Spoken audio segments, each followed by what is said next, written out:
Hello दोस्तों, कैसे हो आप सब। तो दोस्तों आजकल एक नया सिस्टम चल रहा है एटीएस फ्रेंडली रिज्यूम कैसे बनाएं। बड़े बड़े यूट्यूबर डाल रहे हैं कि एटीएस फ्रेंडली रिज्यूम ऐसे बनाएं वैसे बनाएं। तो दोस्तों आपको ज़्यादा पजल होने का ज़रूरत नहीं है, आपको ज़्यादा सोचने का ज़रूरत नहीं है। सबसे पहले एटीएस फ्रेंडली रिज्यूम का क्या मतलब होता है। और एटीएस का मतलब होता है एप्लीकेंट ट्रैकिंग सिस्टम, या आप बोल सकते हो कि ऑटोमेटिक ट्रैकिंग सिस्टम या एप्लीकेंट ट्रैकिंग सिस्टम, ऐसे कुछ बोल सकते हो एटीएस की। तो दोस्तों आजकल सब में होल्ड लगी है तो जो सिस्टम होता है वो ऑटोमेटिकली उसको पहले रीड करेगा, जो जो उनको चाहिए वो चीज़ें उसमें से ऑटोमेटिकली रीड करेगा।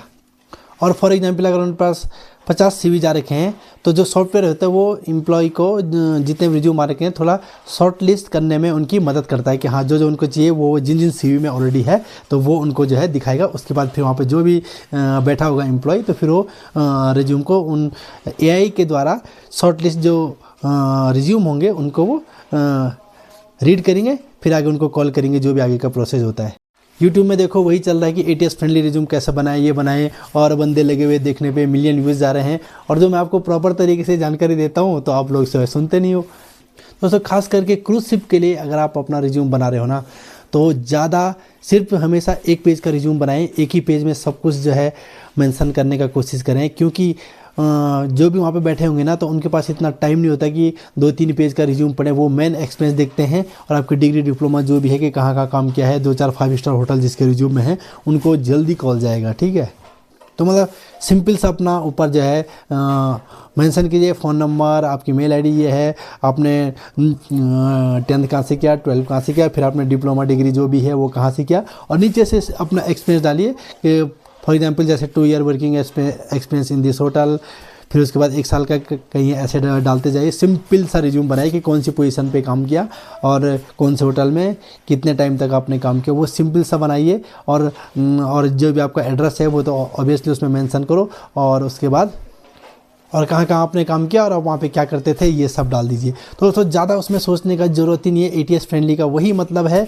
कि जो सॉफ्टवेयर आपके रिज्यूम को अगर आपका 2-3 पेज का रिज्यूम रहेगा तो सॉफ्टवेयर को भी ऑब्वियसली दिक्कत होगा पढ़ने में। तो आप लोग क्या कीजिए, सिर्फ ऐसा कोशिश कीजिए कि एक ही पेज में जो है सब कुछ मेंशन हो जाए, ये साइड आपका मेल आईडी, ये साइड वो, और पूरा मेंशन। कई लोग मुझे बोलते हैं कि यार तुम अपना सीवी भेजो। भाई मैं अपना सीवी क्या भेजूँ कि सब कुछ जो है सेम है, जहाँ जहाँ मैंने काम किया मैंने सिर्फ वो मेंशन किया था, लेकिन मैं वॉक इन इंटरव्यू में गया था। ठीक है, और उसके बाद अगर आप ऑनलाइन कहीं पे भी अप्लाई कर रहे हो तो आजकल एटीएस का नया सिस्टम आया है, तो आप लोग जो है अच्छा मतलब सिंपल सा सीवी बनाए। जितना सिंपल आपका सीवी होगा ना उतना ही उनको भी जो इंटरव्यूअर होगा, जो देखने वाले होंगे, उनको भी थोड़ा रीड करने में आसानी होते है। हाँ 2 year working experience in the Radisson hotel, 2 year in Hyatt, बस ठीक है, चलो जी करो, इसको कॉल करो। ठीक है, तो ऐसे होता है सिंपल था। जितना आप उसमें डालोगे कि माय हॉबीज़, आपने हॉबीज़ डाल रखेंगे क्रिकेट फुटबॉल, भले डालो एक आध हॉबीज़ डालो, लेकिन इतना ज़्यादा डालने का कोई ज़रूरत नहीं है। अगर उन्होंने आपसे पूछा आपकी हॉबीज़ है फुटबॉल है तो फुटबॉल के क्या क्या नियम होते हैं, अगर यही पूछ लिया तो क्या करोगे आगे। ठीक है, तो इसलिए सिंपल सा जितना जो आप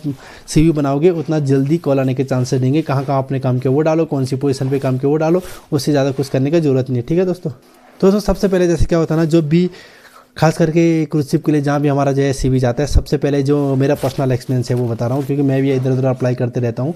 तो उनका क्या आता है कि सबसे पहले उनका जब भी आपका सीवी शॉर्टलाइज होता होगा कि हाँ ठीक है एक्सपीरियंस ठीक है, तो सबसे पहले जो ऑफिस में बैठे हुए कोऑर्डिनेटर होते हैं वो आपको कॉल करते हैं कि ठीक है आपने कहाँ कहाँ काम किया और कौन सी पोजीशन पे काम किया, कितने कॉन्ट्रैक्ट हो गए या कहाँ का काम करो। तो फिर वो बोलते हैं कि हमारे पास डेट अवेलेबल है, जैसे फॉर एग्जांपल कि 12 की डेट अवेलेबल है, 15 की अवेलेबल है, तो किस दिन आप इंटरव्यू देना चाहते हो। तो आप बोलोगे कि हाँ ठीक है 12 को ओके है, 12 को बोलेंगे ओके 12 कि 1:30 मॉर्निंग इज़ ओके 1:30 AM, तो आप बोलेंगे हाँ 11:30 बजे मेरा इंटरव्यू, तो फिर वो ओके करेंगे।